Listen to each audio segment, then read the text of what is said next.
Welcome everyone to my first live stream in YouTube. Now, I hope not to fuck it up, and if I do, feel free to be mean in the public chat. Now, I would like you to ask for a very specific favor. Can you please write in the chat if you can hear me correctly? All my controls are showing like this is working, but who knows? So I would appreciate if you could guys tell me if you can hear me.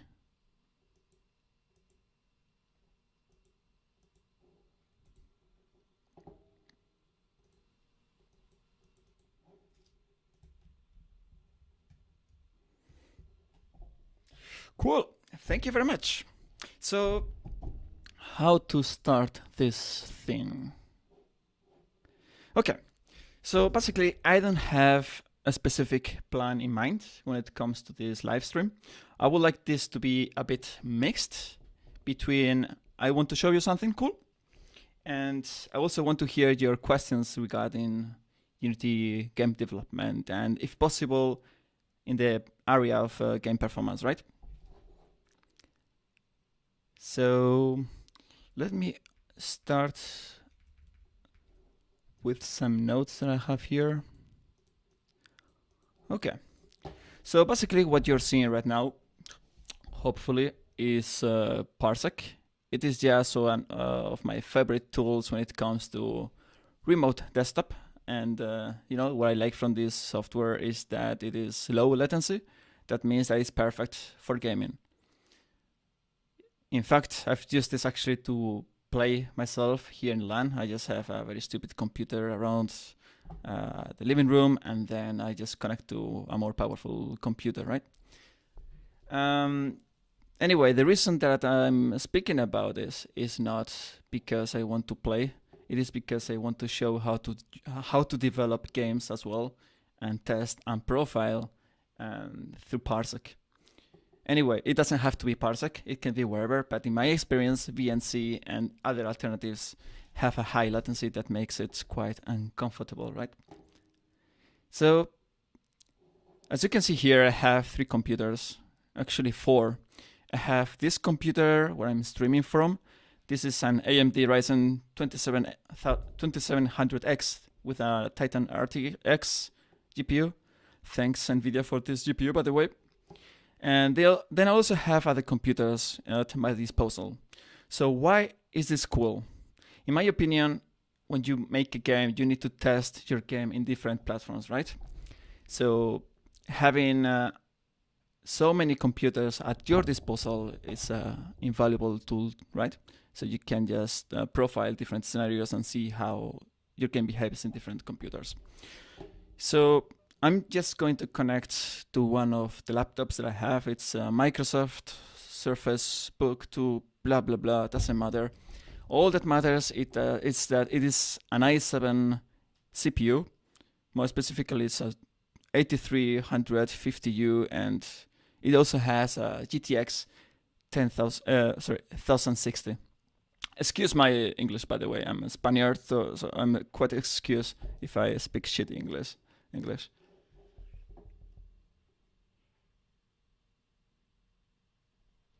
You can only hear me from one side. Okay. That's what I meant with fucking it up. Sorry, guys. Feel free to be mean to me. I think I know why it is. So let me have a quick look at this.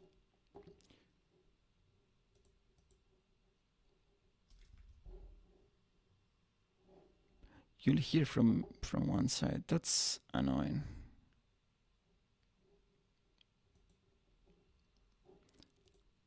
So what's happening here is that I have one of these amplifiers, and I think it has 2 inputs for 2 microphones, and I only connected one microphone because I only care about one microphone. I don't need to have so many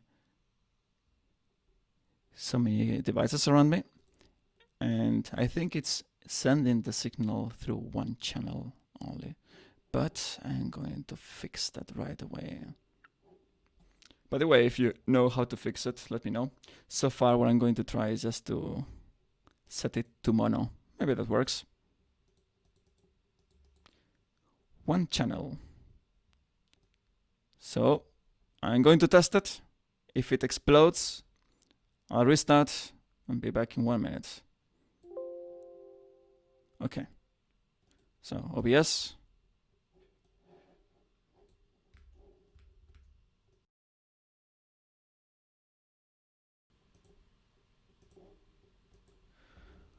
All right. Is it fixed?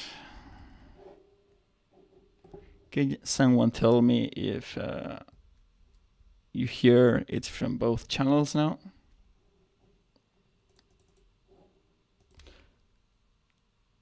Whoa, thanks, man. Apologies for that. Yep, you're welcome. So, what I was talking about, I'm going to connect to my Microsoft Surface because here I have a very creepy project. So, it might have some artifacts, the video at the beginning, because it has to stabilize, right? I'm using a remote desktop kind of. And this is using the H264 codec. So it is known for generating this kind of artifacts. So does anyone recognize this game? It's called the 3D Game Kit, right? It comes directly from Unity. And this is a cool project to start programming games because it gives you kind of a framework where you can just start right away playing around with the Unity, right? With the Unity engine. And, you know, you can just hit play and play around. I mean, I'm not going to play around this game. I'm just going to show how this works and what you can do, but that's about it. So yeah, basically you can use your mouse and move around and, you know, I think this is good for now. What I want to show you is that I'm running at 61 FPS if my connection doesn't drop. And you might think that this is a good performance, right? Well, we see that it goes between 40 and 60 FPS. So even 80 FPS, depending on what I'm looking at. And that might be just fine, right, for a game, especially if we are talking about a laptop. But yeah, you know. So when programmers or game developers in general look at these stats, they say, well, it's okay, 30 FPS, you know, people are not going to complain, it's fine, right? And the other option is that another game developer who's a bit more experienced will say, this is not okay, we should do something about it. But, you know, there is no reason to do anything right now. And in any case, my experience is that people are overconfident in the performance of their games, especially because they tend to develop these games in a powerful computer, right? And if you develop this in a powerful computer like mine, then you're just going to ignore maybe 70% of the market who has something old like a Pentium 4 or something, who knows, right? I mean, maybe not a Pentium 4, but you get the idea. So judging these numbers, if you focus on the stats panel that you see here on the top right corner, what do you guys think? What could be the reason that we are sub 60 FPS? If you see any number here that caught your attention, that you definitely say, this is wrong, this is the reason that we might be performing that badly, put it in the chat. I would love to hear your opinion on this. Because even the stats window, I mean, it looks very simple, and it is simple, but that's also the key, right, of this panel. It just tells you where you are, and it gives you the most important metrics that are relevant to game performance. So this panel gives you a very good high-level overview on where you are. So as you can see, we are in this view at 45 FPS, and we have about 2,500 patches. We have as well 7 million triangles, 5 million vertices. Set passes is about 500. And we also have a few skin meshes, visible skin meshes. That's 29, and Shadowcasters will have about 5,000. Is there anything that you would say, hey Ruben, this sucks, do something about it? Okay, I would like to know your opinion on this. So if there is any number that you think it's way above what it should be, let me know. If not, I will just continue with my ramblings. Regarding what I say before, right, about the different targets that you have, I have the same game running in another computer, okay? And I'm just going to show you the numbers there. So the one on the right, it is a Pentium, I don't know how it's called, just an Intel J4125, right? And this also has an integrated graphics card. So this thing here, let's see if it works. Yes, it works. Let me try to run the game here. It is exactly the same game, okay? So I didn't cheat. This is what it is. I'm just going to hit play. Okay, just wait a bit longer. There we have. So 3 FPS, and it is still streaming. So that's good news. So this is one of the reasons that we have to be very careful about game performance, right? You might think that it is all right, but if I am a player of your game and I buy it right from Steam, and I happen to have this hardware, do you think that would be fun for me to play, at 4 FPS? I think I will just refund it directly, and if I have enough time, I don't have many things to do in my life, I will probably even take the time to write a very mean review, right? 1-star review saying it sucks, don't play this, give me my money back. And probably a few words more, but yeah, let's leave it there. Hey, nice to see you, man. CPU bound. Could be that this game is CPU bound. That's definitely one of the reasons that we can be at this frame rate. I think I'm going to stop Unity in this instance. By the way, this computer or this Unity instance that you're seeing, it's running on a new computer that I bought yesterday, which is supposed to be just for using the cache server, right? I'm not going to tell you the full story, but I had a very cool computer at home in my gigabit LAN that used to be, for all these kind of operations, files, servers, and whatever, Git, all of this. The problem is that it is ARM based. That's the architecture, and Unity didn't release yet a working version of the Unity Cache Server version 2 for ARM. So I had to buy a new computer for that. And if you can hear a very loud sound, it's not an airplane. It is this computer here. Let me show you in the webcam. I hope that you guys can see this. This computer fits in my hand, and this guy here, this big guy, has like half a terabyte storage and 8 gigabytes of RAM. It is amazing. As amazing as it is, it's just a very crappy CPU, right? It is what it is for. But I couldn't resist trying to run Unity here, so this is the results. So let me stop playing because this is becoming very loud. Even though I have active noise cancelling in my headphones, I can hear it. Okay, so let's get back to my other laptop. By the way, guys, I hope that you see the value here of having different hardware dedicated, right, for you. And also just working from a single computer and having access to different pieces of hardware that you can test your game on. So this will be one of my tips for you, right? Just to have immediate access to different array of hardware, especially if you're looking to release your game, right? I think it's very useful. So, are we CPU bound or not? That's the question. Actually, there are a lot of questions, right? We could be CPU bound, we could be also GPU bound, we could also be memory bound, we could also be, I don't know, audio bound. I mean, that would be very rare, but you can never discard this kind of things. too early. Okay, so you guys say CPU bound, GPU bound. That could be the case, right?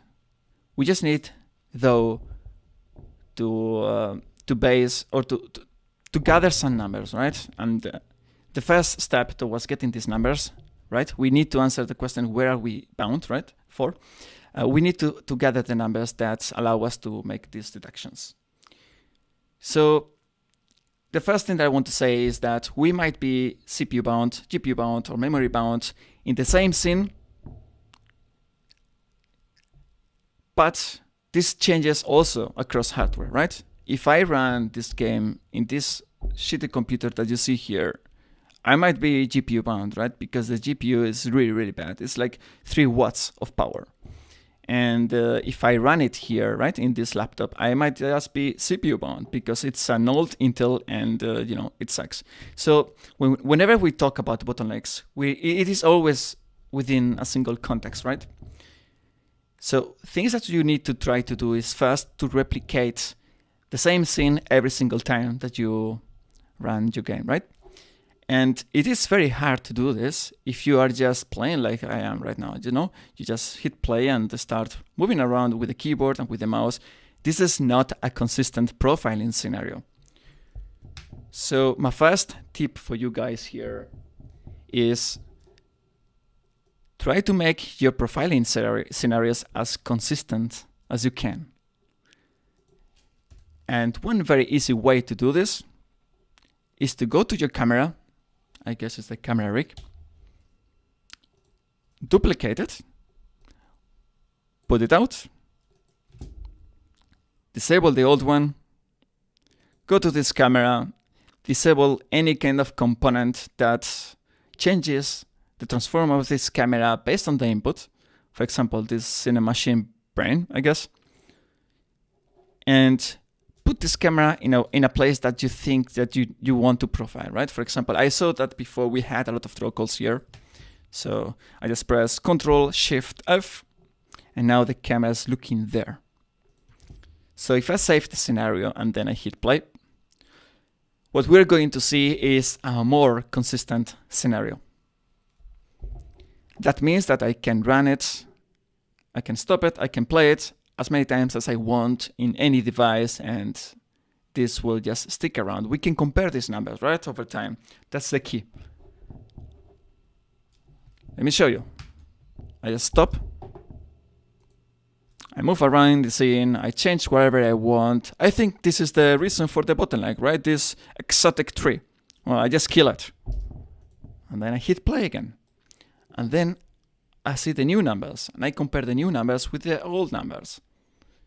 And I can do this only because this scenario is now consistent.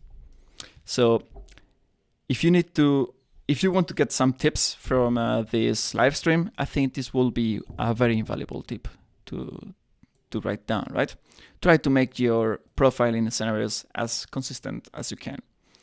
And you can do this as simply as this. Just copy the camera and fix it somewhere. Oof. Actually, I don't like to talk so much by myself. By the way, guys, if you want to chat, like, to jump in a call or something in the meantime as I'm streaming, I can give you a link to Google Meets. And, you can just join and talk if you want to ask some questions live with the microphone. You are welcome to join. So, CPU bound, GPU bound, real-time shadow calculations, this is all possible. Let's try to find out where the issue is, right? Okay, so the first tips that we can get from the stats panel, the most important metrics that I think you should pay attention to are, first, the number of batches. Batches is kind of draw calls, okay? Just think of batches like draw calls. And a draw call is basically when Unity says to your GPU, okay, hey, I want you to draw this object. Just simply put, okay? It's a bit more complex than that, but we don't want it more complex. Now, some draw calls are more expensive than other draw calls. And the kind of draw calls that are the most expensive are the set passes, which is the number that you see down there. Here we have 500. So just as an example, if I draw one plant, right, that has, I don't know, a vegetation shader, that's one draw call. And then if just after this, I draw another plant that looks very similar to that, and it's also using the same shader, and probably even using the same material, that's another draw call. But that's not an expensive draw call, right? Because we are not actually changing much of the state of the GPU. That's why the second one will be a draw call, but it's not a set pass, right? Now, if I draw a plant and then I draw a stone, then each of these will be a different set pass and also a different draw call. And the reason is that the materials are way too different. And we need to submit these changes of the state to the GPU. And the GPU has to do a lot of stuff, right? So the GPU, just think that the GPU is very parallel, right? It's working, like it's getting millions of inputs at the same time and working on them in parallel. If you change the type of operations that you are doing on these inputs, you have to wait for all of these inputs to be processed first, right? So if I change the program I'm running in the GPU, that means if I change the shader, then we have to finish processing the objects that we are processing so far. And that's why then the GPU becomes less efficient. And this is the definition, kind of, okay? My definition of set pass. It's the expensive types of draw calls. Okay, and now the other parameters that I think are very important is the number of triangles and the number of vertices. This is mostly affecting the GPU, right? The set passes and batches are mostly about the CPU, and the triangles and vertices are mostly about the GPU. So is it too high or too low? I don't know. I have some guidelines in mind, but it always depends on the target hardware, right? Right now I have in this laptop, I have like, I don't know, 8000 Intel GPU and GTX 1060. And for this hardware, I think anything that is below 1500 or 2000 batches should be fine. And anything below 5 million triangles should also be fine. So, it's kind of a gray zone.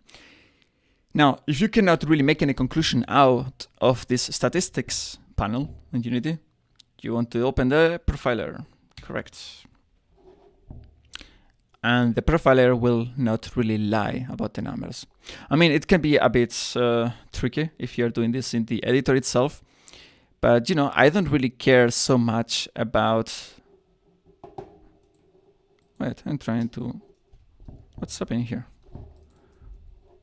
So, as I was saying, I don't care so much about the absolute numbers, right? If Unity tells me, hey man, you're spending here, I don't know, 20.48 milliseconds. But boy, fine, I don't care. I'm just profiling on the editor, right? These numbers are not supposed to be true anyway. But what is important is that you can use these numbers and analyze them in a way that you can compare, right? It is more about taking them in relative form. This might be 20 milliseconds or not, I don't care, but I know that the rendering side is taking half of this budget. Maybe if I make a build, right, and I try this in another PC or something, this is 10 milliseconds, everything. But most likely, this rendering section is going to take then the half of that, which is 5 milliseconds. So what you can see here is that we are spending, in this case, 11 milliseconds in rendering. And out of the 20 milliseconds of the frame time in the CPU, that's the half. So would you say that's a lot? I think so, right? Let me read a bit the chat just to catch up.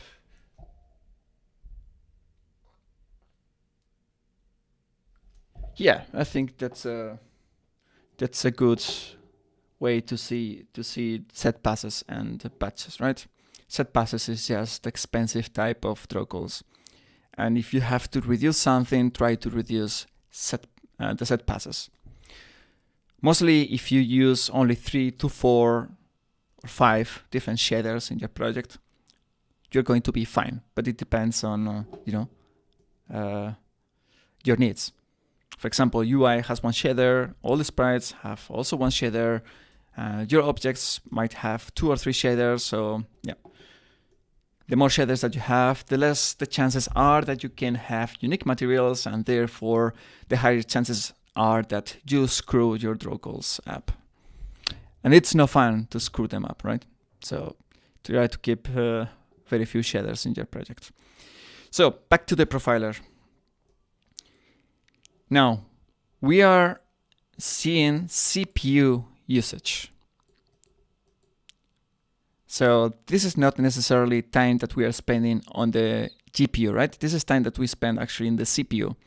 Now, it might be a bit tricky to read these numbers because sometimes the CPU has to wait for the GPU to finish. And the CPU is just waiting, but it will show up here. So we'll have to be careful with this. Hey, James. Thanks, man. In any case, what you need to do is to start with the big blocks first. And you also need to define your performance budget, right? Are you trying to achieve 60 FPS? If you're trying to achieve 60 FPS, then your budget is about 60 milliseconds. So, and the question that you need to ask yourself is, if I didn't optimize this block, could I get to my target budget? And you see that you're spending here about 11 milliseconds. So I don't know, man. I think that if you don't optimize this block, it's going to be very hard to fit the rest of your game here. So in this case, it is a must that you optimize this block, right? Otherwise, you will never make it to your budgets. So this is the biggest block. My advice, start here. So let's have a quick look. By the way, if you click in one of these blocks and press F, you will make your life easier. Not by far, but just a tiny bit easier. So you have here something called camera render that is very tiny, right? It's 0.7 milliseconds. So my guess is that there is a hidden sneaky camera around, maybe rendering the skybox or rendering something else, and I don't care, right? We are not there yet. I'm mostly concerned about the big blocks first. So, and this is not such a huge one. This is a huge one, like 11 milliseconds. What the heck? So if we focus on this second camera, let's dissect what we see here. We see 2 milliseconds of cooling. If you don't know what cooling is, I guess you know, but if you don't know what it is, it's just about, I'm looking here, therefore I don't want to render the spaceship that is on the left, right? I'm not seeing that, so I don't want to do that. So that's what's cooling about. It's just about discarding elements. We don't want to send thousands of objects to the GPU, right? So we need to only focus on what we have within our field of view. 2 milliseconds, is that a lot or not? In my experience, it is not. No matter what you do, it is very hard to get cooling to be below this number. 2 milliseconds, even up to 2 milliseconds is fine, okay? So if you have some experience with this, you will also agree with me with the cooling section. So 0.9 milliseconds, okay. It's not the biggest block either. So let's move on to drawing. Now drawing is the big block, right? It's 8 milliseconds. So on the one side, we are mostly rendering opaque geometry. And on the right, we also do some motion vectors. Again, stuff that is minor. We might need to optimize this in the future, right? But not right now. We need to focus on the big block first, which is opaque geometry. And if you look at this scene, it obviously looks like it is all about opaque geometry. Okay, so we have some render, defer, G-buffer. This is all about rendering our scene with deferred shading. And we have some jobs here. You don't have to go very low level on this. Just try to get an overall idea on what you're spending your time on, right? And you see here that we are actually rendering the G buffer, which is the buffer that contains the colors and all of these things that I don't have to explain. And here what we are doing is thousands of calls to batch renderer flash. As you can guess, this is all about draw calls, right? And draw calls are expensive, and you can see this here, right? We are rendering meshes, right? Like 1600 times or instances, right? That you can see here in the profiler. And this is happening within the flash, the batch renderer flash. So Unity is basically trying to batch everything together. And once it says, I cannot do this any better, then it's like, okay, let's start sending these draw calls out. And this is a bit inaccurate because we don't actually send the draw calls here. We don't prepare them per se here in the main thread. We do that in the render thread, but more on this later. Without really getting into detail, right? What we are seeing here is that we are spending a lot of time preparing these draw calls. And since this is the CPU usage, you can be sure that this is happening in the CPU itself. Now on the right side, you also see some stuff about shadows. So 0.8 milliseconds. And here on the right, something else about shadows, 2 milliseconds. So yeah, shadows are taking quite a big chunk of time as well, okay? So that's the CPU in a nutshell. 12 milliseconds and probably 10 or 9 milliseconds out of these 12 milliseconds is dedicated to drawing stuff, right? Basically to preparing these draw calls. Now, once Unity prepares these draw calls, it is called a high-level rendering commands. It's all about, hey, I have these materials, let's sort these materials, let's try to batch things, and as soon as it can, it says, here, take all this information, run the thread, and do the rest. I don't care about it, right? That's pretty useful because this way, you can increase the performance of your CPU.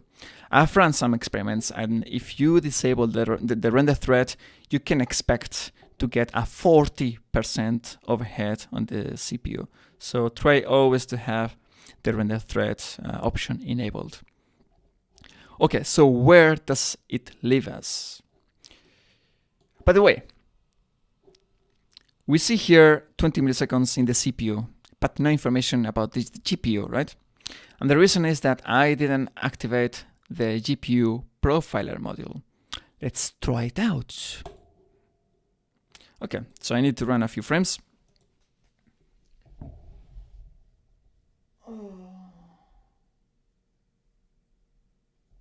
Yeah, cooling is all about trying to, not to bother about the objects that are not visible in the screen. Yes, that's correct. That way we avoid preparing draw calls, and yeah, that happens actually with the bounding boxes of these objects, right? If you go to the scene and you open whatever mesh here, you need to create something called bounding box, the axis align bounding boxes, and this looks like a cube or something. It's not symmetrical cube, and this is a very cheap way for Unity to decide whether this plant is visible or not, right? If I'm looking at this plant like this, there's a few pixels visible on the left, then we include this in our rendering process. If I'm looking like this, then this cube or axis aligned bounding box is not within the view, and we don't care about it. And that's all about culling. That is what is happening before the rendering section. So, what happened here? Pause? I don't want to pause. Okay, let's record again. I don't trust these numbers anymore. Yeah, numbers changed. All right, let's pause the game and check the profiler with the GPU information. So, 23 milliseconds spent in the CPU, at least in this frame, and 11 in the GPU. So if I can trust Unity in this case, if I can trust the profiler in the editor, which is a big thing to say, then it looks like we might be CPU bound. Now, if we did this test in the other PC that I have in this little machine here, then the results might be totally the opposite. But, just keep this in mind. Okay. So, by the looks of that, yes, we are CPU bound, at least for this specific camera view, right? So we are CPU bound because we are spending way too much time in the rendering section. What do we do about it? Any guesses? I mean, I already gave you a lot of tips before. It is all about reducing the draw calls, but normally many game developers would say, oh, it's draw calls, let's get to reduce them. Okay. That's a bit like a rushed decision. I think I personally like to, do an initial exploratory investigation in which I just look at the structure of the scene and see, I try to make a plan fast. The way to do this, in general, is by using the frame debugger. If you ever have problems with draw calls, you want to open the frame debugger, which is under Window, Analysis, and Frame Debugger. Now, it is a bit tricky to do this with just one monitor, but the reason is that you need to have the game view open and the frame debugger open at the same time. But anyway, I don't care about it being pretty. I just want this to work.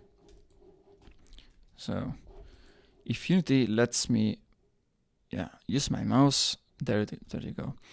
So if I press enable, then what's going to happen is that Unity is going to capture this specific frame and show the distribution of the draw calls. Yeah, RenderDoc is an excellent choice. And if you have been reading my blog, and I guess you have, you know my love for RenderDoc. It saved my butt so many times.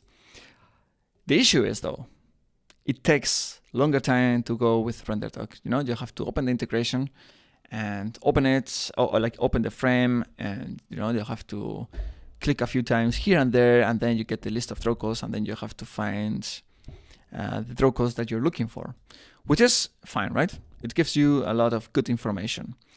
However, if it's just about initial investigation, I recommend you to use the frame debugger only because it's easier, right? It's not because it's more powerful, only because it's easier.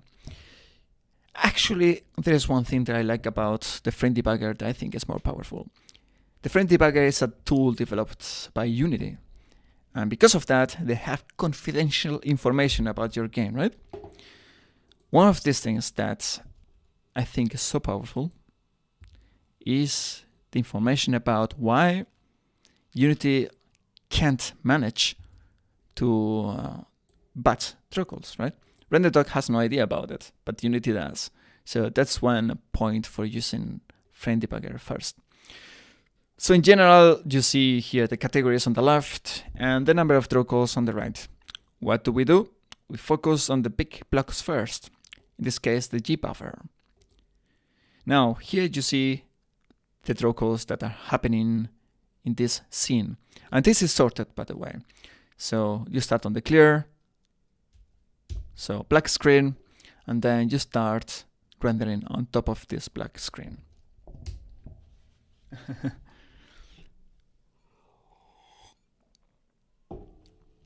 So first let's have a quick look at this.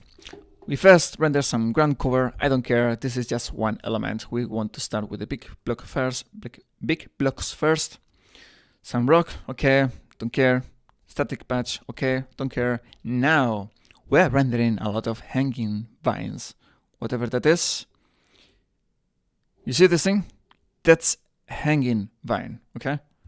This is one of these things that I learned just by profiling, just improve my English vocabulary. So the reason I care about this is because they are a lot, right?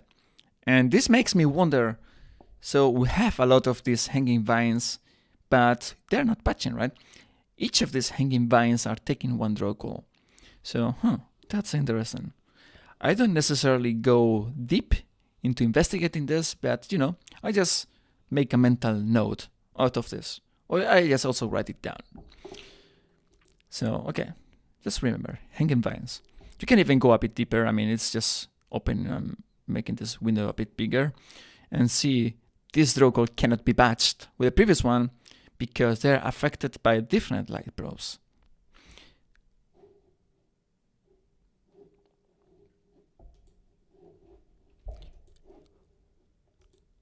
Right, and what's a light probe? You guys know what a light probe is? I mean, I know what it is, but if I didn't know about that, the first thing I would do is to just Google it. Anyway, we don't have to get our focus so out of the profiling process. Just write it down and then keep going. Hanging vines, they cannot batch because of different light probes. What's a light probe? I don't know. I will just look it up later. Then we have a terrain, rocks. This could be an interesting one, right? Then we have more rocks. We have dropship, ground cover, small rocks. You see what I'm doing, right? I'm just scrolling down to get an initial impression on how we are doing. Hanging moss, stairs, okay, vegetation. Wow, this is a big one, right? Now this will actually catch my attention like immediately, right? If you had to stop somewhere to fix anything, I think this is a good candidate. We have a lot of types of vegetation. Sure, it's small, it is large. I don't care. It's vegetation. It's all the same shader. I assume, right? Yes, it's actually the same shader. You can see it here up there. Vegetation shader. Okay, so we have the same situation with the rocks. Okay, I'm just going to fast forward here because otherwise we're going to end at midnight. And I'm sure my mother wouldn't be happy if she knew I was live streaming till midnight. Lots of walls, floors, draw meshes. Okay, so what are the big blocks here? I would say, you know, at the beginning I cared about the hanging vines, but now actually, you know, that's not a big block anymore. Now I care about the vegetation. Now I care about the rocks and the walls. So what are the reasons that they are not batching, right? This is the first question that I have. It's like the same. These objects are being affected by different light probes. And again, and again, and again, and again. And this is cool. And I tell you why it's cool. This means even if you don't know what a light probe is, if you just learn what a light probe is and figure out how to fix this issue, 80%, that's a random number, okay? 80%, it could be 60% of your draw calls are gone. So basically this is the single point of action that if you fix, you just get your problems sorted. Maybe you don't reach your 60 FPS, right? But you know, you could just, by fixing this issue, get a huge leap in performance. And this is what you should always be looking for, how to find these low-hanging fruits. Maybe it's not that easy, right, to fix this after all, depending on what a light probe is. I don't know. But, you know, if you focus 90% of your energy on this, the problems are gone, right? So this is why it's always so powerful to have a fast, quick look and focus on the big blocks first. So should we use the same material for all the rocks? That's a good question. We should probably investigate that. So maybe they're actually using the same material, right? We need to check that. How do we do that? I click here and we see that Unity is quite gentle with us. Thank you, Unity. It pre-selects the object, right, that we are talking about. And the first thing that I will say is that it looks like they are using a material called, oh, come on, Unity. It's taking the focus out of my mouse. Thank you. Okay, it's using something called Rock Chunk 01. And this one, I assume the same because it's the same name. So they're already using the same material, at least when it comes to the Rock Chunk 01. Maybe there's a Rock Chunk 02. I didn't find it, but you know. And let's even focus on something bigger, which is the vegetation small, 0402. So if I open this 02, we see that the material here is 02, and for the 04, by the looks of that, it's going to be material vegetation small 04. So yes, in this case, they are using different materials, and Mesh Picker can be a very useful tool to have in your build. Mesh Picker basically is a tool that lets you merge materials. And merging materials is very important because if you have different materials, these draw codes cannot ever patch, like in life, okay? So that's one of the first requirements of patching, to have the same materials. That's critical, okay? So yes, Mesh Picker could also help a lot. However, that doesn't mean that I'm just going to, you know, stop playing, go to the asset store, Mesh Picker, buy it, 60 bucks, here's my money, and import it and start doing this now. Doesn't mean it's necessarily that yet, right? We first want to explore a bit more, because the next question that we have to ask ourselves is, if we managed, okay, in the best case, if we manage to merge these materials, in this case, for example, the vegetation materials, would that be it all? Would we get so much closer to a performance goal that we will say, hey, that was the best course of action that we could have taken? That's a very important question to ask yourself before you start to commit to a specific optimization strategy, okay? So just by the way, at the end of this month, I will be launching a new course. Doesn't really matter. I'm not going to sell you on anything. It is called the P3 Optimization Framework. And here are the key elements of this. For any type of optimization, you want to do 3 steps. You want to first define your performance goals. And let's simplify it and say that we want to reach 60 FPS. That means 60 milliseconds. The second step is to follow the P3 iterations, or P3 optimization loop, which is all about profiling first. Second is to plan your actions. And the third one is to actually do the profile optimizations, right? The performance optimization. The reason I do this distinction is because it's very useful first just to have a quick investigation on this and gather all the data that you can. Because you have to ask yourself this question. In the best case, if I managed to, you know, if it took me 2 weeks to merge all the materials, would it be worth? That's super important to ask yourself first, because otherwise you could just be spending weeks on optimization effort that is not going to get you there on time. And the worst case scenario is that the deadline is gone and your boss comes to you and says you're fired. Okay, maybe that's a bit exaggerated, but you get the idea. Could also be that you release the game after all and players say, hey man, this sucks, give me my money back. You bastard, right? So that's why it's important to do this profile phase first, where you just gather information and ask these questions first. Profile, plan, and just to be cool, the third step, I think I call it perform, right? That's Pareto's principle, that's a good one. 80% of the results by applying 20% of the effort. So yeah, that's right. What's the 20% of the effort here? I will say working in the vegetation and on the rocks and things like this, right? So if you didn't have much idea about light probes or patching in general, just Google that, right? And try to find out what light probes are, right?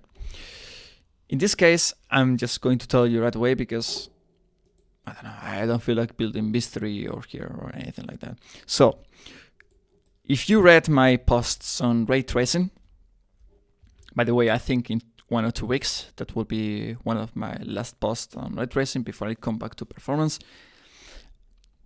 Illumination works, you know, in real life, it works just by having these rays that can be particles and waves at the same time. Blah, I don't care. Okay, you have light, which is, just imagine those are particles, right? And they follow a trajectory. until they hit a surface. So when they hit a surface, they normally reflect in many different directions. And one of these directions might be your eyes, right? So you see the reflection of the sun on the surface. And that's why if you see, I don't know, this stupid looking plant here, the sun rays are hitting this plant and this bounces back to your eyes. And because of the properties of this material, this looks red to you, right? This is mostly direct lighting. The particle from the sun hits this surface and then it hits your eye. Now, this is a very inaccurate way of rendering lighting, but it's the cheapest way. Why? Why do I say this? The reason I say this is because light bounces like many times before it reaches your eye, right? It could bounce first on this plant, and then on this grass, and then on your watch, and from your watch into someone else's eyes, right? And after the first bounce, we call this indirect lighting. Now, the reason I'm talking about this is because it's super expensive to render indirect lighting, right? It requires a lot of calculations that we are not really ready for unless you're using ray tracing. In that case, well, you can probably afford that, as you might have read in my articles about ray tracing. So we need to invent workarounds to simulate indirect lighting. How do we do this? Well, first you have the static way of doing this, which is, you open the lighting window. How handy, I have it open. And then you just mark a few things like static, and then you bake the lighting. If you see the settings here, you will see that you can change the number of bounces that you want to simulate, and a lot of settings that I don't really want to explain now because otherwise will become quite late. However, if you have a character or something dynamic, then you cannot really bake that information so easily on the character because you move around and then the surfaces change, right? For example, if this character, actually I'm going to do this. I'm just going to play.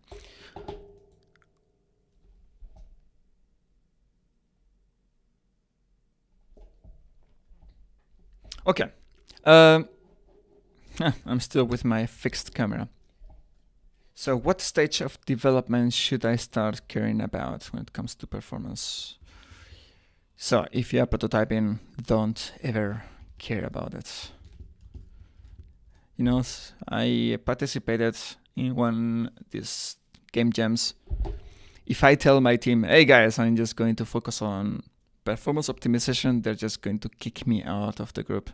And I will be a sad developer, just sitting there for the final results, just eating popcorn.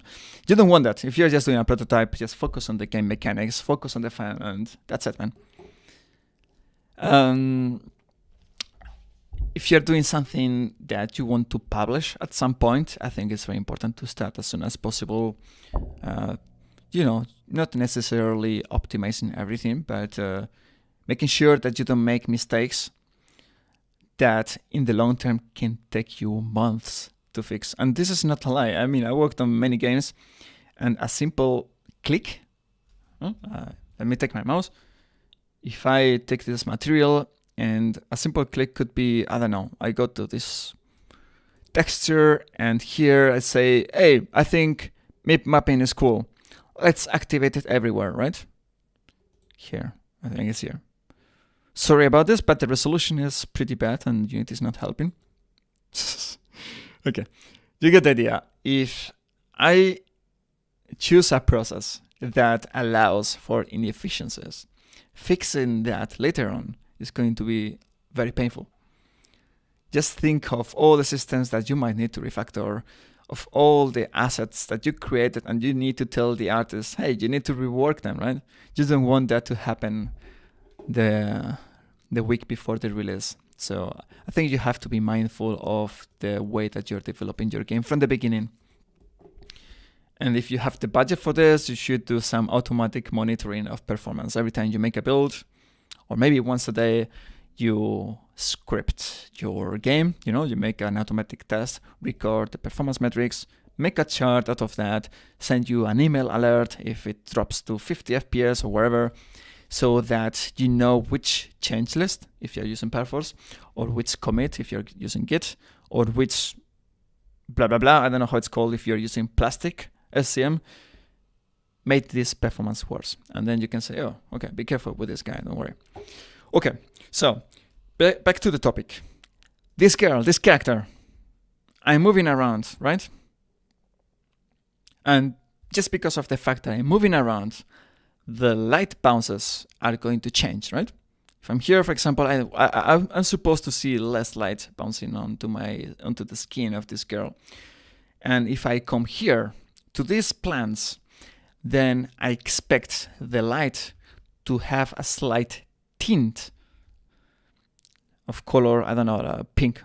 I'm a man. I don't know about colors. For me, this is pink, okay?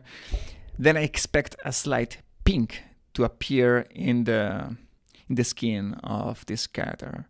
And this is indirect lighting. In order to reach this, you need light probes, right? If you're not using ray tracing. Light probes is just, you just put spheres there, capture the lighting, the indirect lighting that happens to be there, that spot. And then every time that you move an object or your character around these probes, you sample them and say, okay, I think this should be the color that the skin should receive. Okay, this is what indirect lighting means. Now, the question is, why are the light probes being so mean to patching? And the reason is, if you investigate that, you will find out that light probes are just parameters that you pass to your shaders, right? So if you have different parameters for all your objects, for example, let's say a rock here and a rock there, if they're using different light probes, then those are different parameters. So every time that I have to render these rocks, even if they have the same materials, this is a new drawable because Unity cannot really easily patch things that have different parameters. So let me show you what a light probe is. If you go to the lighting settings, just scroll down here, you have something called light probe visualization. Now this is going to be fun. If I select all probes with cells, here, have fun.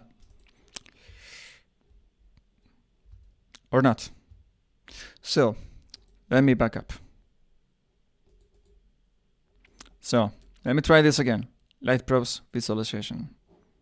This is one of these things that should work, but isn't.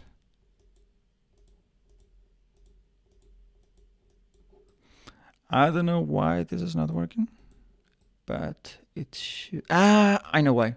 Gizmos. Guys, be careful with this. If you ever expect Unity to do something or to display something, but it isn't in scene mode, make sure you activate the gizmos, okay? So, click. How beautiful. So, if you understand the definition or the function of light probes, and then you, as a second step, you understand why having light probes can break your patching, which is because you just have different parameters, then seeing this picture is going to cause you an instant WTF. What do I do now, right? So each of these lines is the transition between light probes, because we also blend the light probes between the light probes, so that if I'm in between this light probe and this one, we take an average of that. So, I mean, of course, this is going to break patching, right? This is way too many light probes. So you need to choose. You either have less accurate indirect lighting and less drockles or fewer drockles, or yeah, just get rid of a few drockles and of a few light probes and then improve the patching. So very interesting finding, I would say, right? Let's recap what we found so far. My game performance here sucks. I tried this in this computer, 4 FPS. I tried it in this other laptop, 40 FPS. Why? I don't know. I just checked the stats window. I don't see anything weird other than maybe too many drockles, okay? No problem. Let's have a look at the profiler. The profiler now reveals that we are spending 50% of our time in the CPU in draw calls. And then I say, that's very interesting. Okay, let's see where how our draw calls are, right? Let me turn this off, it's very distracting. For that, I open the frame debugger and then I focus on the big blocks first. I check that most of our draw calls are going for, things like rocks, vegetation, stones, plants, whatever it is, right? Walls. And then I see that the reason for this batching issues is that we have different light props. Then we visualize the light props and surprise. I mean, should be no surprise at all, right? If you see this, should be no surprise at all that it's not performing well. So the question is, what can we do about it? Now, the easy solution is to remove them, but then your scene is going to, to suck. It's going to look very awful. Do you want that? It's fine. If you want that, it's fine. You can just remove the light props. It's the lazy way of improving the performance of your game. And it's a valid one. Don't call me now, man. Sorry about that. However, before you commit to any decision, you have to plan your actions, right? And this is the second stage of what I call the P3 optimization framework. Is this really the right action, right? Is to get rid of the light props, or do we have any other alternatives? And that's the key element. Before you commit to the most obvious action, think about it. What can I do about it? Might be that there's nothing to do about it, but by spending maybe, 10, 15 minutes longer, maybe you can come up with something else that lets you keep your artists happy, your players happy, and you also happy, right? Because removing things is just easy job. Everyone can remove stuff. And I'm sure that if you remove all of these light props, the artist that plays them probably manually is probably going to leave game development for good. Just do something else in their life. I mean, it's a lot of work. It's very frustrating. Okay, so what options do we have? A, remove the draw calls. B, can you think of anything else? Remember, the goal is to... Hey, what happened here? The goal is to keep the number of draw calls low. And light props, for some reason, are breaking this. So, one of the solutions, if you spend a bit longer on this, is to do something that is very counterintuitive, which is to go to, let me check where the vegetation is. Vegetation large. Actually, I'm going to look for vegetation large. Let's say that I only care about these ones, right? Of course, they are not sorted. Maybe I can sort them like this. Yes. Let's say that I only care about this vegetation large right now. And they're not batching because there are different positions that are breaking the batch because of the light props, right? They're using different light props. The solution is, I'm going to simplify this a lot. Yeah, that's always a good solution. Remove the static flag. Not all of them, just batching static. I'm going to simplify even further. Just remove the static, okay? And say, I don't want this to be static. And everyone will say, oh, what are you doing, man? What are you doing? This is not going to batch anymore. Yes, you're right. By the way, I said disable, not enable. It's not going to batch yet. At least not through static batching. However, there is a very cool technique called GPU instancing. So if you heard about it, or if you read my blog post about batching, you know that in the material settings, you have something called enable GPU instancing. So what this does is basically to say, hey, I know that I need to draw this mesh multiple times. So instead of giving you this mesh 10 times, I'm just going to give it to you once This is what you're saying to the GPU, by the way. You're telling the GPU, I want you to draw this mesh 10 times. And the GPU is going to ask you, yeah, fine, but where and how big and which rotation and such. And the CPU is going to say, yes, this mesh 10 times. And here are the transforms for that. The transform is basically this, what you see here. The position, the rotation, and the scale. Okay? So the benefit of doing GPU instancing in this case is that it's super effective. We transmit the data of the mesh, of this vegetation. Let's have a look. Hey, it's my favorite one. Looks like a morning star. I'm sure you could actually cut it off and use it as a weapon or something. Okay. So, back to the topic. Sorry, I get distracted. Have a lot of fun with this. You send this material, this mesh that you have in the mesh filter, this one. You send it once to the GPU, but you send 10 times this transform.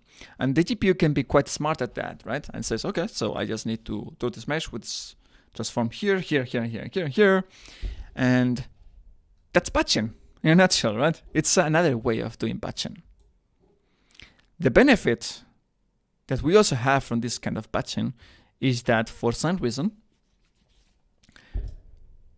having different light probes is not going to break batching. That's amazing. I don't know the internals because, probably buying the source code of Unity, I don't know how much it costs, probably 60K, 100K, and apparently you have to have a lawyer in your team that makes sure that you are a good boy and don't do anything weird with it, like publishing it somewhere. So I don't have the source code. I cannot really tell you the internals, but I know how rendering works, right, in general. And I assume that if you pass a transform, you can also just pass another parameter, right, in this array, which is the light probe information. So if you disable batching, you go to the material and then you enable GPU instancing. All of these objects that share material and mesh are going to batch. I can probably show that to you. Let's see.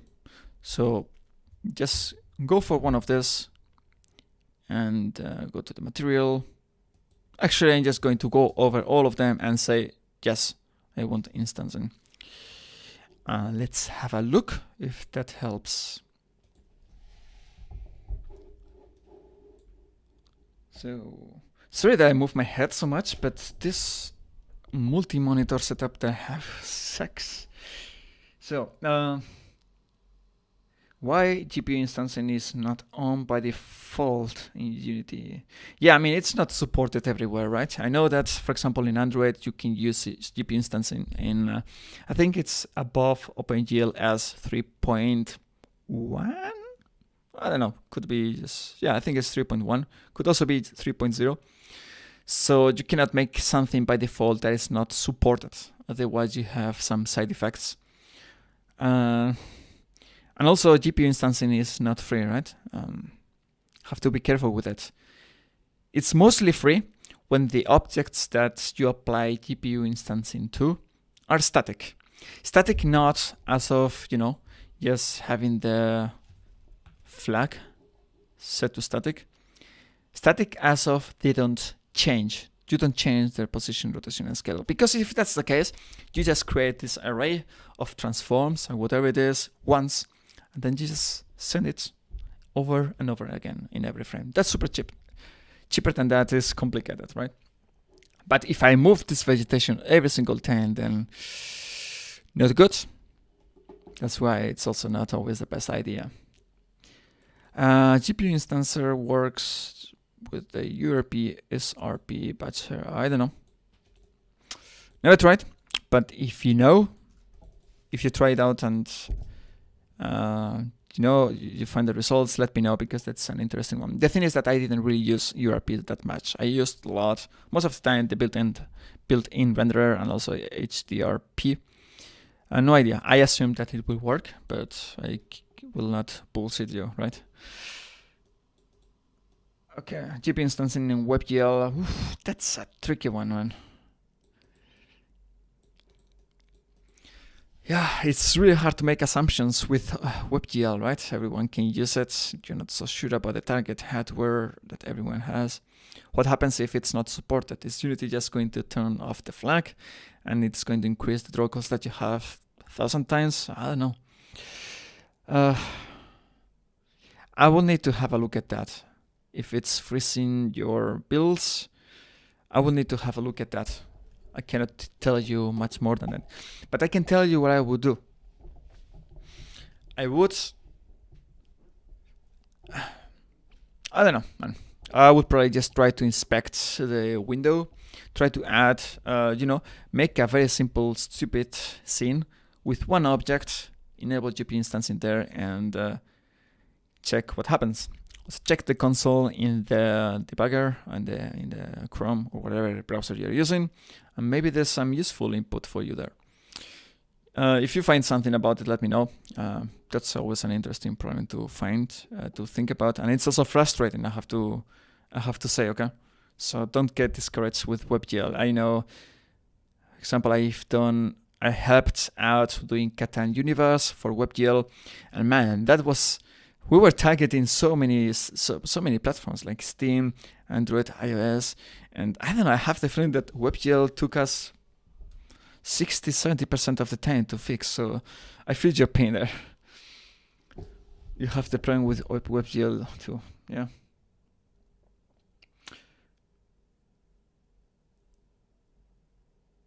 How patches work. Yeah, I already said at the beginning of the stream what batches are. Let me do a very quick recap on that. Batches are draw calls, okay? And they happen every time that Unity tells your GPU, I want you to draw this. Maybe this character is a draw call, right? Or a batch. Or I take this great looking plant, and this could also be a draw call or a batch. Unity saying to the GPU, hey, please draw this to me, which is a mesh, a shader that takes part of the material and has a few parameters, and then the GPU says, okay, here it is. And you can see the draw calls here in the analysis frame debugger. You just go over it and you have all the fun you want here. Just analyze your draw calls here. You see? You go here and you see each of these is a batch or a draw call. And you want them to batch. And that's the main issue here, that in this scene, for some reason, they're not batching. And then we found out they're not batching because we have so many light probes that, it's almost impossible to batch many things. So we changed the materials so that they have GPU instancing. And if I remember right, we disabled the static flag on vegetation large, was it? 0.1? Yes, they're not static anymore. So let's have a look. Well, first of all, we have to have this vegetation in the scene view, right? So let me start by doing that. Otherwise, we will not see that in the frame debugger. I really hate when Unity steals the cursor. I cannot see much. Okay, so here, I think this is one of these nice looking plants, right? The big one here that looks like a morning star. Okay, so let's pause there. Let's open the frame debugger and let's try to find out if it's batching or not. All right? Whoa. What's going on here? Unity? It is so buggy sometimes. All right? I guess this is why we all love Unity. It's so much fun. Okay, so let's try to look for vegetation large here.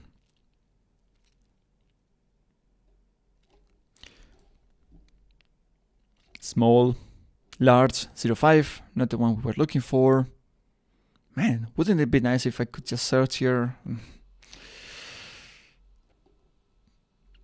Actually, I think I'm just going to put it like this. When you're using GPU instancing, Unity is kind enough to give you this information in the name of the draw call. So let's hope for that. And let's scroll till we see something.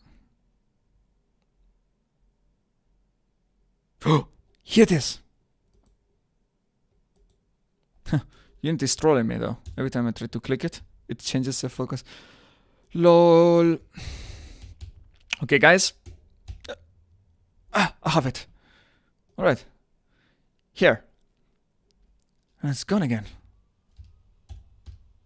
Okay. So we managed to draw the vegetation large in one go.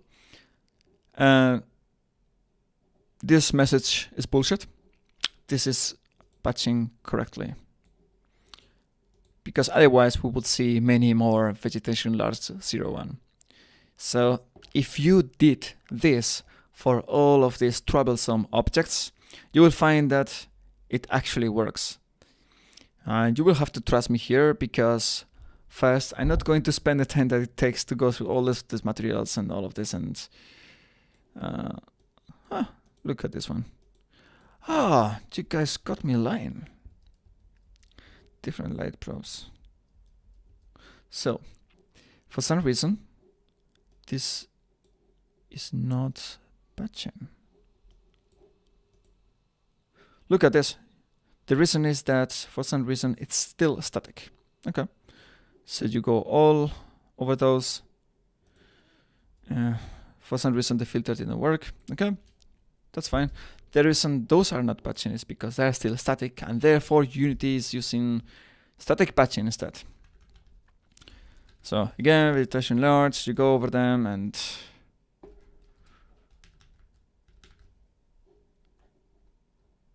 here. No, they will not escape me anymore. No, you're not static. Good. So again, I just play and you will see that it's patching. At least the draw calls that have the same mesh, which is the biggest requirement for GPU instancing to work. So enable and all of this fine again. Let's have a look. Vegetation large. Sorry, has to be in view. So first okay, there it's a good one. I think I have this plant in view. Enable, you go through all this list and look for the vegetation large. You will see that's it's probably just once there or twice. Anyway, I'm not going to go through this. This is very boring even for me. I'm sure you guys have something better to do as well other than looking at me scrolling down the list. So that's the answer. Take the main point, which is try to find alternatives before you go the easy way. So let's go through a few questions in the meantime. Okay. I have a memory leak problem, but I cannot detect it. See memory 7 MB, instantiate a prefab. Yeah, I mean, Unity is going to free memory whenever it wants to, right? It is not necessarily always a memory leak. You can always try to force the garbage collection, but it's not only about garbage collection, right? You also have different resources in the game that are not so much about the heap. So you can try doing these resources, dot, unload, assets, blah, blah, right? You can try to call it a few times together with the gc.collect and have a look. Maybe the leak, what you consider to be a leak, is gone. Maybe it's a leak after all. You don't know. But just make sure that you give Unity a chance to collect all of this garbage and throw it away and, you know, sayonara, baby. And also don't ever profile memory on the editor. At least just be very, very careful. I'm going to tell you why, okay? So people complain a lot about the time that it takes to play, right? I press play and then it takes 1 minute before I see anything. People complain about it a lot. And with reason, right? I also complain about it. So Unity, what Unity does, of course, as they should, is to cache as many things as possible in memory. That's why the numbers that you see here if you are profiling the play mode or the editor are bullshit. Don't ever trust them. If you do profiling, memory, always do it on a build. I don't care if it's Android, iOS, Windows, Linux, or even the old Nokia system. I don't know. Just profile on memory, because you will see that here my memory is only increasing. Of course, Unity is caching everything in memory, so the iteration times are shorter. So do not ever try to find memory leaks within the editor. I mean, you can profile a lot of things in the editor, just not memory. Okay, doing GPU instancing, you get all rendered in one draw call. Yes, you get everything rendered in one draw call. At least whenever you have the same mesh and the same material. That's basically the conditions, right? It also has to, it cannot have the static flag enabled either. Otherwise, you just do the static patching. And Unity will tell you though. Unity will give you a warning and say, hey, stop doing this crap. So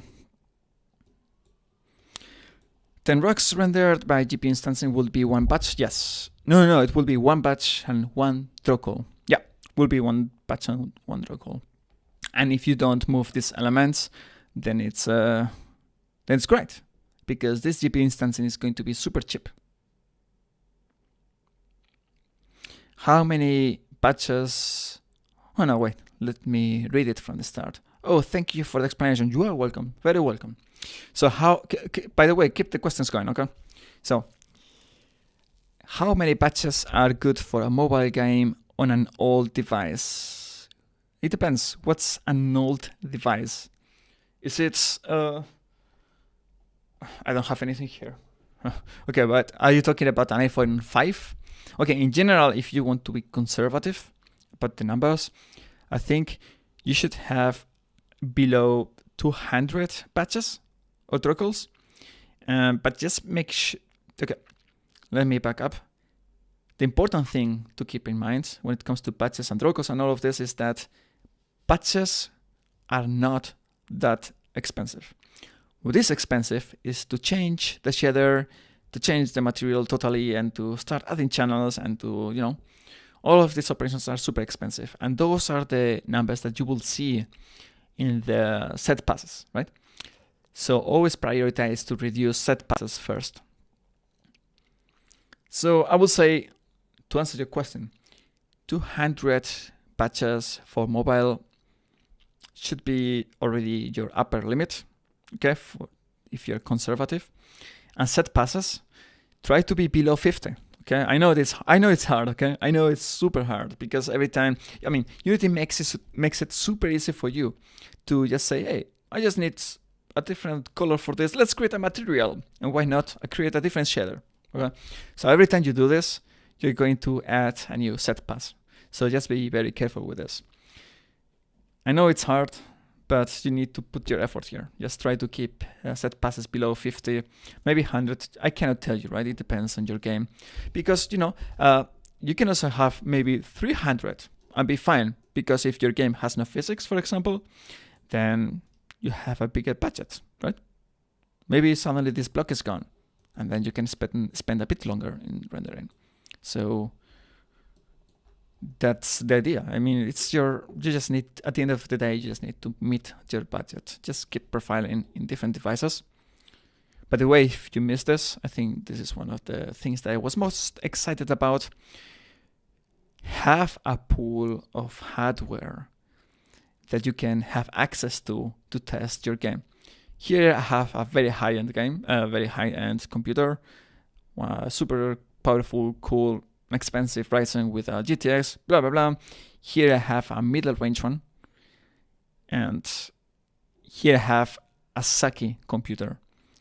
So if you have this setup at your disposal, just try your game in different computers. Or maybe it can also be an Android device, okay? You get the idea. And see how that performs, okay?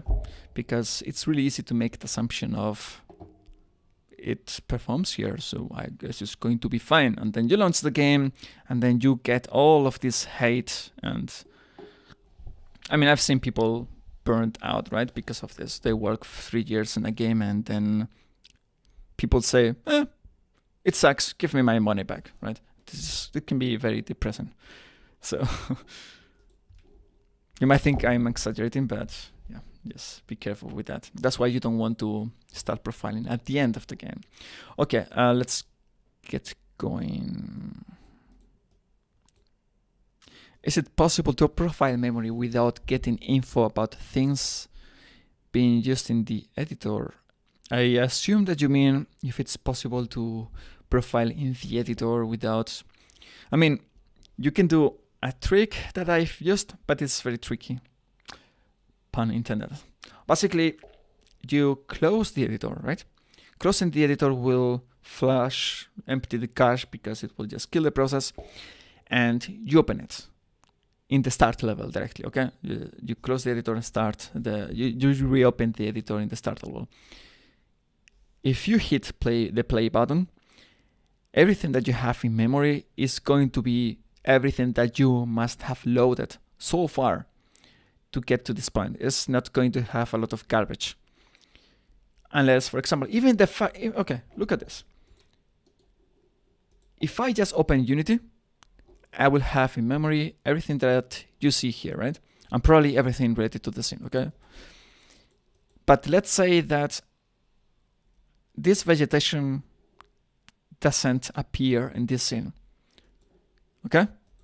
It will not appear in your memory profiler either. But as soon as you click here, Unity, the editor, will load information about this material, and therefore is now going to be loaded in memory. So it's very sensitive.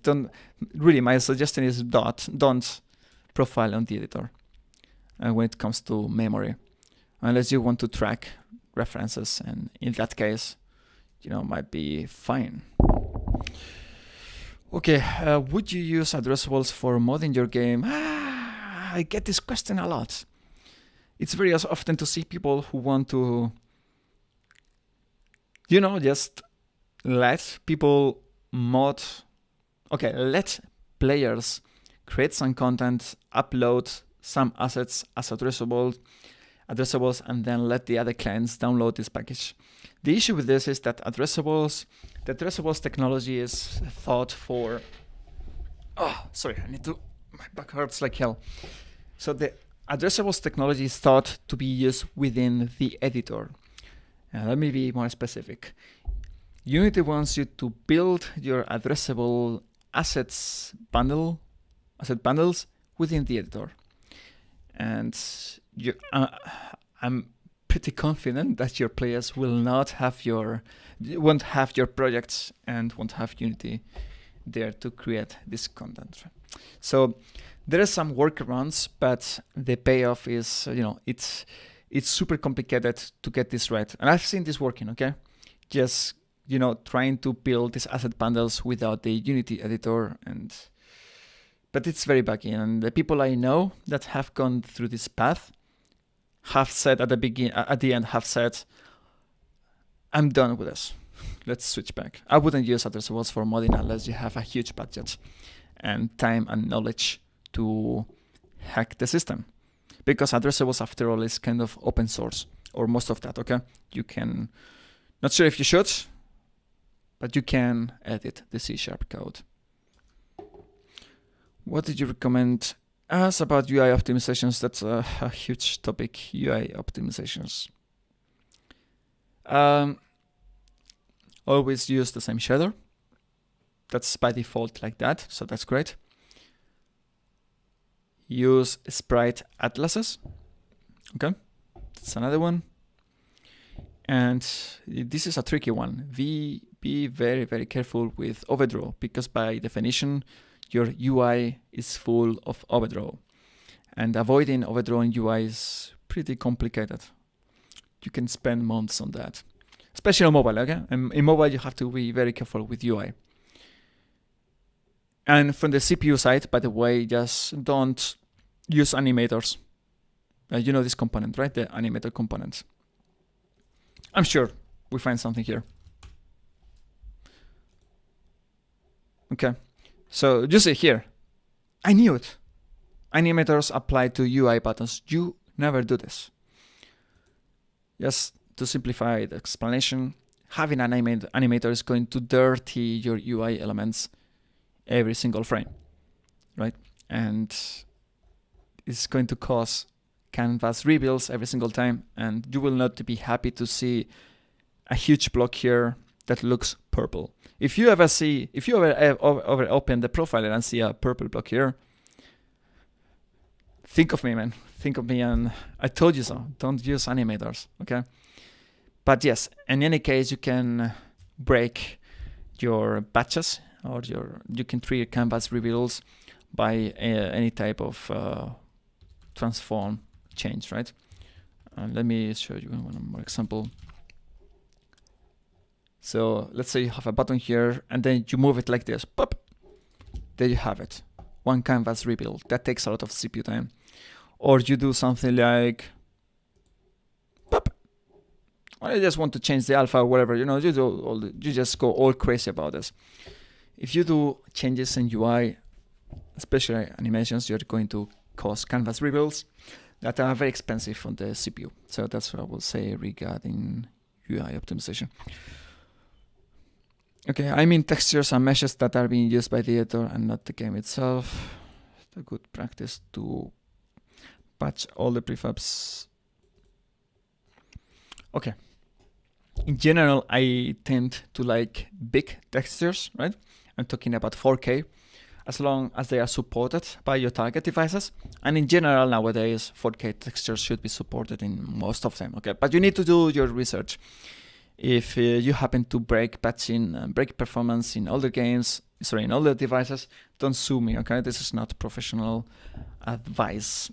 In general, I would say 4K textures are great because you just have less overhead when you just have to transfer one 4K textures instead of 1512 pixels textures, right? So try to make them bigger and try to use your UV space well. What's the upper limit to triangles and vertices for WebGL?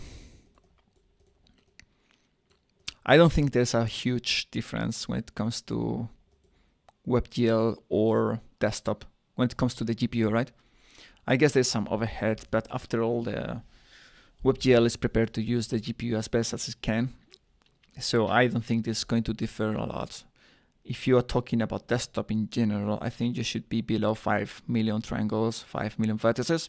But as always, profile and decide your target device. Don't forget that at the end of the day, you decide whom you want to target. If you target this guy here on the right, this small computer here that I have here, that sounds like an airplane, you're going to have a lot of fun doing optimization, right? You can spend months on optimization. But if you target something on the left, then it's going to be very easy, but many people cannot afford your game. So you choose your balance. By the way, this thing, you cannot ever get it working on this shitty computer. Don't ever try. Don't waste your time there. Okay. Your FPS targets. Okay. So I talk about the FPS requirements that I think that are best in my upcoming course. Should be live at the end of November. Basically, anything below 30 FPS, I myself will just refund, right? And even people like my girlfriend, right? They don't know what FPS means, but if your animations are sluggish and it jumps every single frame, and your car is here, and the next time you see it, it's here. These kind of things are really annoying, and you can tell that very easily if you're not trained.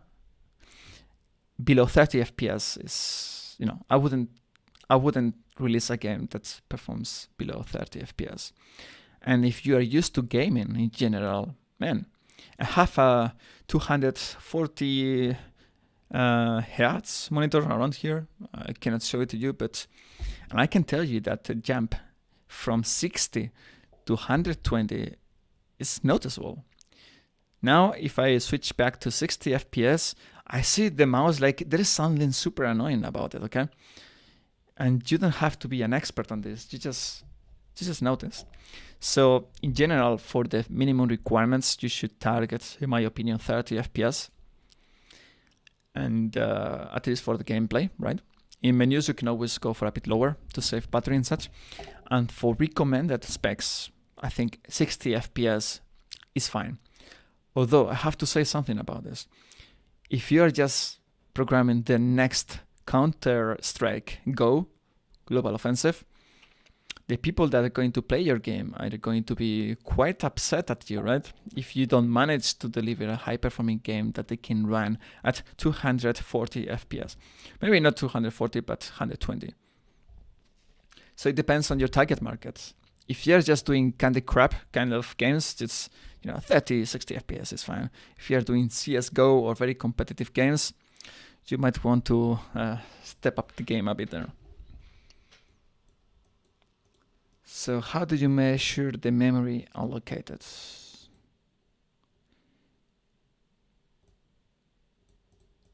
Yeah, I mean, measuring the frame rate is always a bit tricky. I think you just should use the profiler. Here you have a full history of your past frames. So now you're here on the right and the past frames is here. By the way, go to Edit, Preferences, go to the profiler and ramp this app immediately to 2000. Okay, or to whatever number you want. You will keep a lot of frames this way, okay? And I think this is amazing. This is one of the reasons you should upgrade to Unity, I don't know, 2019.4 or something, just to keep more frames. That will help you find the spikes. So you have your history here. Just go over this, and if you need to see allocations, go to the hierarchy modes and look for the GC allocs here. If you want to check frame rate, then just do it here. Enable all the tabs here, and everything that crosses this line means bad business, really bad business. For example, these spikes, no good, man, no good. And frame rates the frame rate is just frames per second. It's just an average. So if it jumps a lot between 40 and 200, it's because you have a lot of spikes. Have a look at the spikes and be polite to the profiler, just ask it, what's happening to my game? Okay.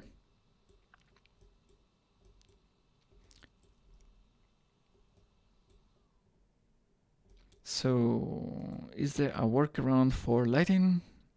If all my environment is generated in runtime, is real-time lighting the only option? I mean, it depends on your game. I don't know what your game is about. If you place objects in real time, but later on they don't really move, then maybe you can bake some of this lighting information in your textures, right? But again, I'm saying that without really knowing what you have in mind. And that's always the cheapest thing, by the way. You just bake this information into the albedo itself. It's super cheap.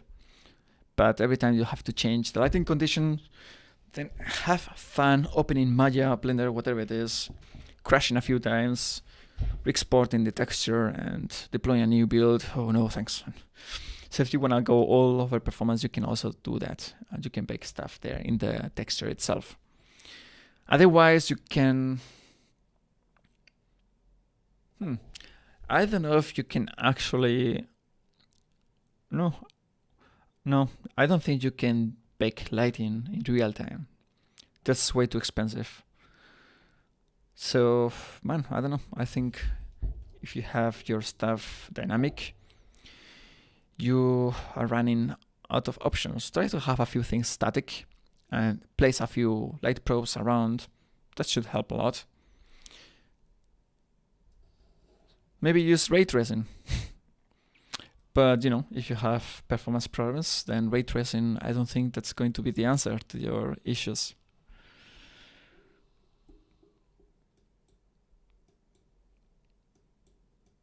Okay. can amplify imposters actually worsen performance since each of them is using an individual material? Yeah, I mean, it always depends on the type of bottleneck you have, right? If you're fine on the CPU, then having different materials is not going to kill your performance for good. The thing about imposters is that it is very, it's quite good for the GPU because you have less vertices, your shaders are super simple, and that's going to alleviate some of your work in the GPU, right? If you say that it creates different materials, I don't know about that. If you say that, then it's going to decrease the CPU performance. So that's always a trade-off that you have to make. And I know it's hard because then you make a trade and it's running well in one device, and then another person comes with his own, 20 years old Pentium 4, tries to run the game and says, hey, it sucks. I know. My advice is to try it out in different hardware configurations again. So yeah, just think of this as always as striking the balance between CPU, GPU, memory, and all of this. Using multiple canvases, it can improve performance, right? Usually the strategy is to have one UI canvas for static elements, like the background of your scene, and then to have another canvas, because that never changes, right? So you don't have to reveal that thing. And then have another canvas for dynamic elements like animations and buttons and, all of these fancy things that we all love to see in games because it makes us addictive like cocaine. And if you have them into a separate canvas, then yeah, sure, it's going to rebuild, but at least the things, the UI elements that rebuild together make sense, are going to rebuild, and you're not going to have inefficiencies there. At least you're not going to rebuild the static elements if you split it this way. So your canvas rebuilds are going to be cheaper. So rendering the same scene through URP instead of HDRP will improve performance? Yeah. I assume so, in all senses, in CPU and GPU. GPU for sure, the shaders are less complex in URP, of course. And also the number of parameters in your materials and all of this is going to be much cheaper, right? And it's also thought for mobile. And the CPU, of course, right? If you have less complex materials, you have to gather less information about the draw codes that you need to issue. Therefore, your draw codes are going to be cheaper, and then URP becomes the obvious choice, right? I think HDRP is cool if you really want to go for a game like GTFO, if you know about it. Just get the fuck out. I think it's been done in Unity and it looks great. But, in that case, your target market is not people having a Pentium 4. As long as you are honest about your requirements, you put it there in Steam, make it clear that you shouldn't play this if you have spent in your computer less than $1,000, then you're fine. Then you're fine. Okay, you can backlight for a prefab. Check that link. I don't see any link, I'm afraid. Maybe it's just because I'm a noob here in YouTube Studio. By the way, let me make my face bigger because I'm not doing much here in the profiler anyway, so. Wow, man. I'm so proud of my OBS skills that I've been learning in these few days. Yeah, Francisco, I don't see any link, but if you say you can backlight for a prefab in runtime in the player build, I want to know about it. That's cool, man. So maybe, I don't know, maybe, YouTube is filtering links. Then I just try to post it anyway. How to bake extra light on the spaceship texture. Should I use some? Okay, yeah. Actually going to make my face a bit smaller. And go back to Unity. Okay, the spaceship is here. Where are you? There you are. So if you wanted to bake extra light here, then the easiest way is just to go to the lighting tab and change the settings so that the lighting that you want to be baked in appears there. If you need, by the way, this is an old project, don't use Enlighten. Okay, so another approach is that you still have some, okay, I'm not a technical artist, okay, I'm not going to lie, but I know some stuff. And I know that here you can also specify some options per mesh level. So you can also add some details. You can say that this should take more space in the UV, so it has more detail and all of this. Now, another thing you can do is to place reflection probes around this ship, so that Unity has more information about how this ship should look like. Maybe if you have a highly reflective material on the surface, then Unity can take a bit of advantage. Well, actually, I'm not so sure if the reflection probes are that used. No, I don't think they're used for the baking process. So, in any case, you can always add details in your 3D software. That's always an option, although that will increase your iteration times. And if you suddenly say, hey, I want to make this scenario switch to night mode, then it's going to be fun, right? It's going to be fun to have a highlighted ship because you just baked that in the texture itself. And as always, you can always add a different shader and add a few channels. For example, if I want this to look one way during daylight and some other way during the night, you can always add two textures and then do kind of a crossover or an alpha value that you tweak dynamically, right? So that it's got different looks depending on the conditions of the light. Just throwing at you some ideas, but I'm not a technical artist, so I have to shut up about it.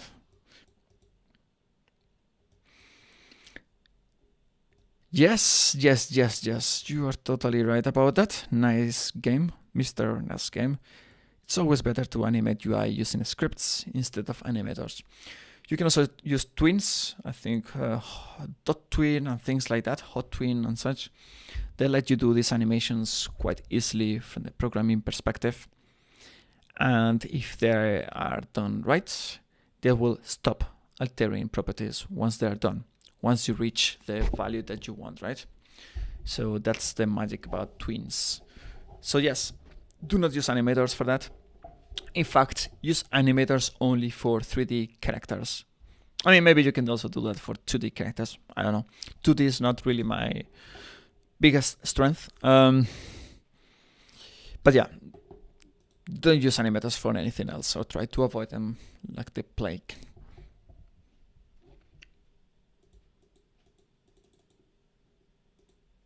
So, yeah, I just saw that your Hoto answers you. That's a good comment. Nice to hear that. You cannot paste the link, but if you Google Bakelights prefabs Unity, the first software Intel. Okay, that's cool, man. Thanks for that, Francisco. I will check that out later, though. Okay, did you see the Falconeer Tech Talk? No, I didn't. Should I? This game is all about textures. Without textures, man. That's amazing. I mean, I don't really know how they rendered all of this without textures. Sorry, I didn't see what you're saying, but I mean, let me just have a look at the images. Okay, I mean, it looks quite much like flat shading and palette based. Yeah, looks quite amazing, honestly. Yeah, it's just a different art style. You can do this without textures, right? So if you don't use textures, then you have a few benefits, right? The biggest benefit is that you're going to decrease the memory bandwidth that your game uses. So basically, you need to transfer less data in general, fewer textures per frame between the CPU and GPU RAM, okay, RAM or VRAM, to the texture units in your shaders. And that's cool. That's cool because mobile, for example, is very well known for having issues with memory bandwidth. On the other side, it depends on how you set this up. If those are just different materials with a single color, right, then that's going to be super cheap. However, if you calculate the colors procedurally or in the pixel shader based on some complex calculations, then you're going to do a lot of ALU operations, which is the arithmetic logic units in the fragment shader. And that might be much more expensive than doing the texture lookups after all, right? I mean, I actually like your question. That's a good one. I will need to check the tech talk that you mentioned, but by the looks of that, looks like you can make it cheap, right? You can make it work if you just make use of a palette, for example. Okay, getting back to the questions. Oh, there's no more question. There are no more questions. That's great.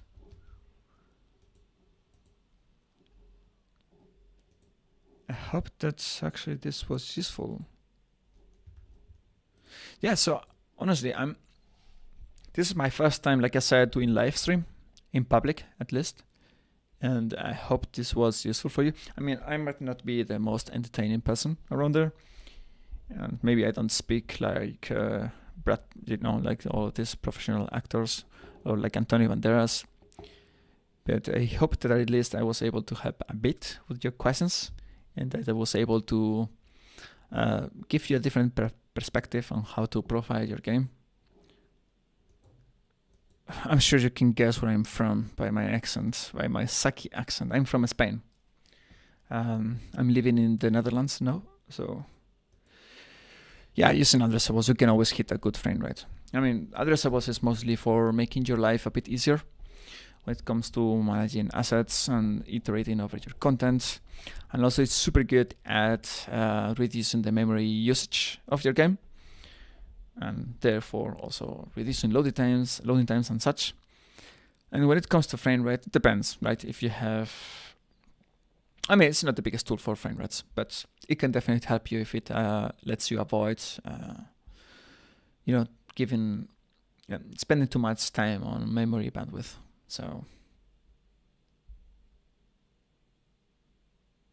yeah, speak Spanish, but no sé si la gente hablará español por aquí. Let's stick to English though. So, have you looked into dots?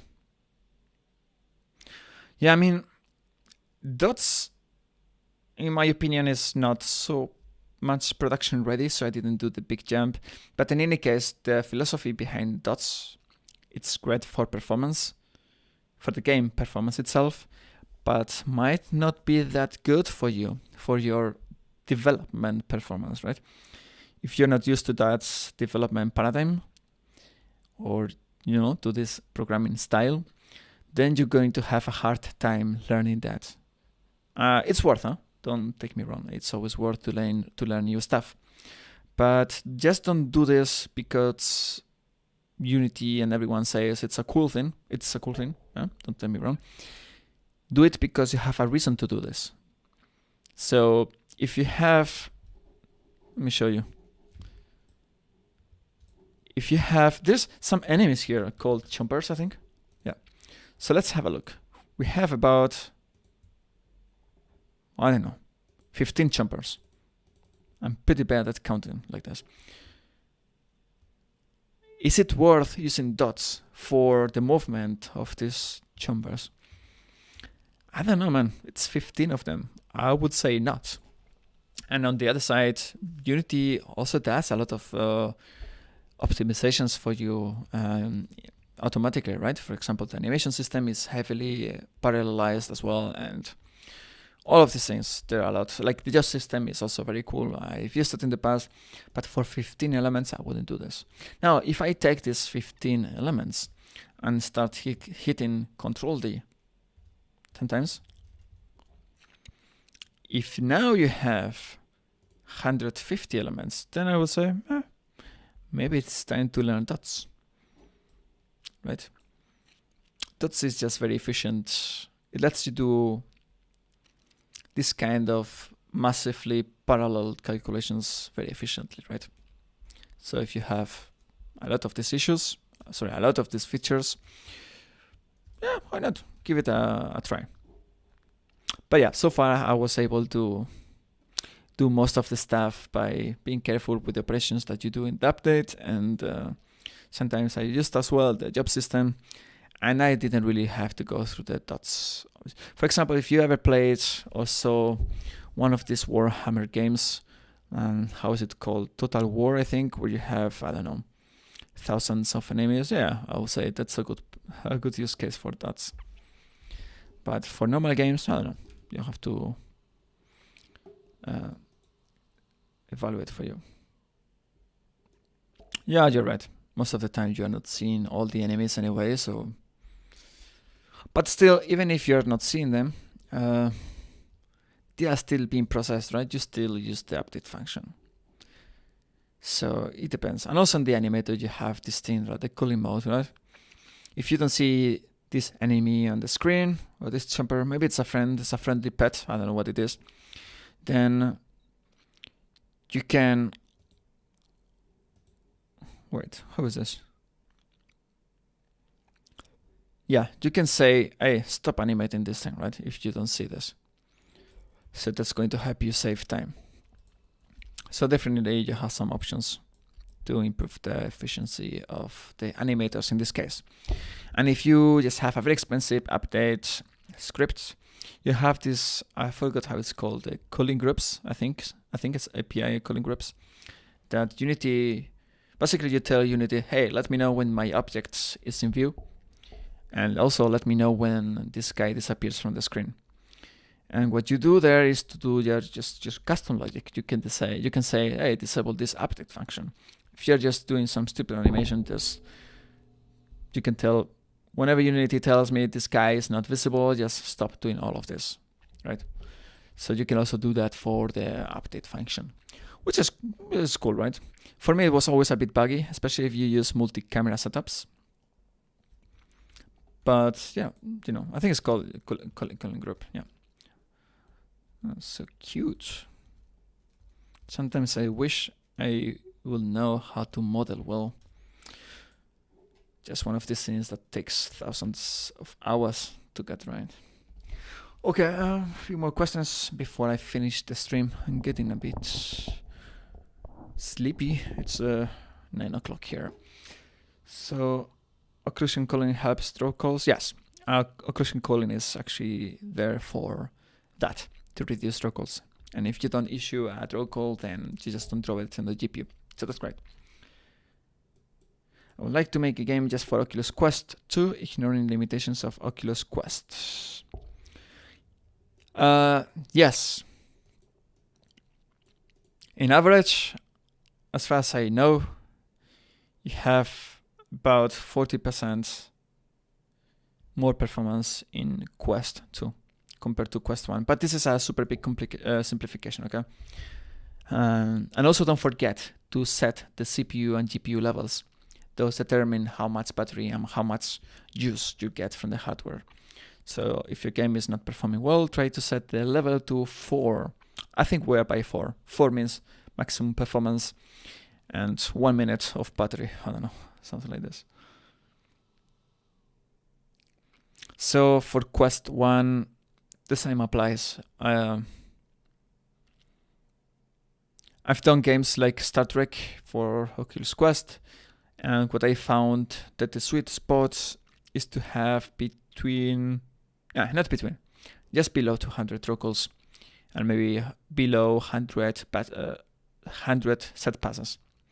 And vertex and such for Quest 1, I would say be below 200k.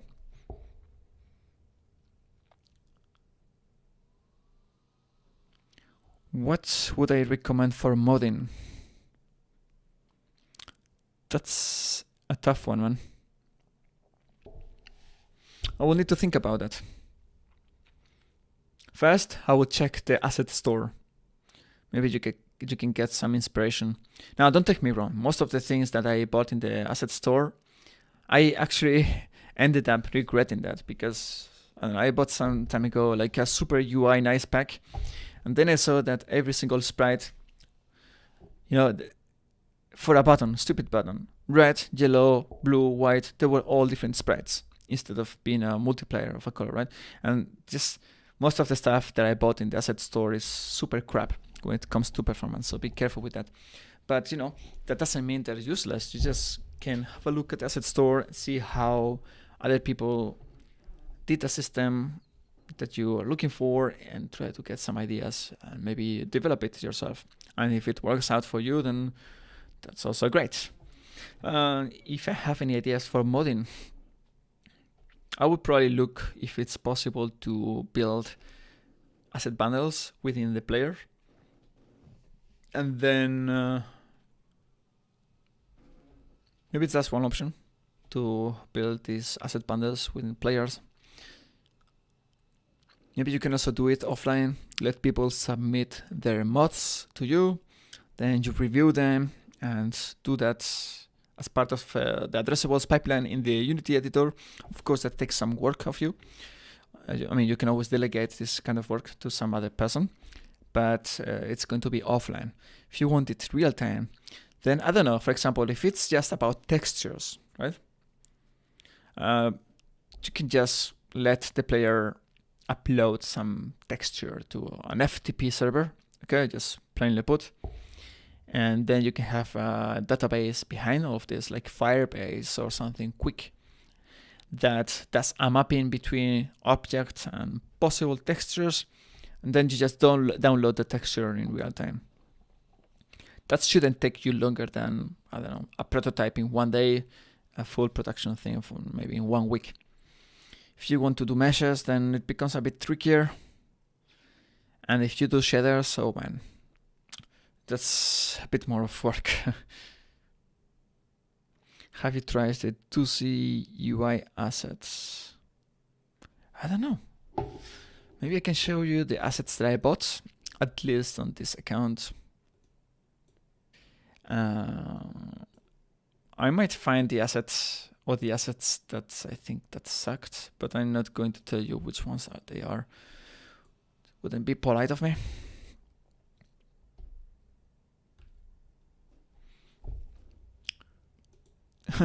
Funny one. This is one of the assets that I bought and never used. So many of those. Also one of these assets that I bought and never used. I think they look cool, huh? So 2C UI, no, it looks like I didn't buy that. So no idea.